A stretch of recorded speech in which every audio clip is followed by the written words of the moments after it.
கையாடு madam, இப்போ மலையாளத்தில் 3வது படம் பண்ணுறீங்க இல்லையா? மலையாளம் தெரியுமா? தமிழ் உங்களுக்கு நல்லா தெரியும் இல்லையா? ஏன் வந்து இங்கிலீஷ்லேயே பேசுனீங்க? You gave a very strong statement to me.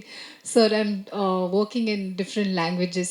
I don't come from South India, but I really love the language and I'm trying as much as possible to speak the language. I know that when you are working in a different language, the most relatable quotient of working in any industry is the language, and that's how they connect to an actor. And I'm giving my 100% to learn the language. Give me a little time. I will definitely come back. Very fluently speaking in Tamil, Malayalam, and all the other languages which is I'm working in. But it's a little difficult. So when you're working in working continuously in different languages, it gets difficult to cope up. But kunjum kunjum terum, I will try hard next time and come back with fluently talking in Tamil. இவ்வளோ ஹீரோயின்கள் கூட நடிச்சிருக்கீங்க. இதில் கையாடு லோகர் உங்களுக்கு உங்கள் point of வியூவில் என்னென்ன special அது சொல்லுங்களேன்.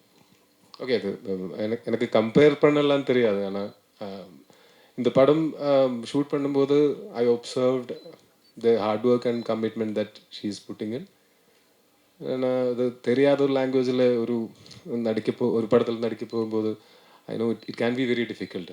நான் இந்த லாங்குவேஜ் மேலே ஒரு கமாண்ட் இருந்தால் இம்ப்ரவைஸ் பண்ண முடியும்.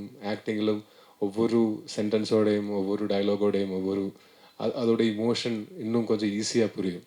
தெரியாத லாங்குவேஜில் நடிக்கும்போது அதுக்கு எக்ஸ்ட்ரா எஃபர்ட் எடுக்கணும். அப்போ அந்த எக்ஸ்ட்ரா எஃபர்ட்டு கைது எடுக்கிறது நான் நேரடியாக பார்த்தேன். ஐ மீன் அது அது அது அவ்வளோ ஈஸி இல்லை. அது மட்டும் இல்லை, she has been working in different languages.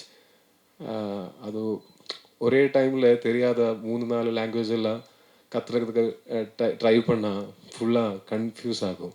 Brain மிக்சியில் போட்டு அடித்த மாதிரி இருக்கும். ஆனால் still she manage to emote. And இந்த படத்தில் பார்த்தாலும் மலையாளி பொண்ணு மாதிரி தான் பார்த்தாலும் தெரியுது, பேசும்போதும் அப்படி தான் படத்தில் பார்க்கும்போது தெரியுது. அது என்னென்னா அது இட்ஸ் பிகாஸ் ஆஃப் அவர் கமிட்மெண்ட் அண்ட் ஹார்ட் ஒர்க். அது இட் ஷுட் பி அப்ரிஷியேட்டட்.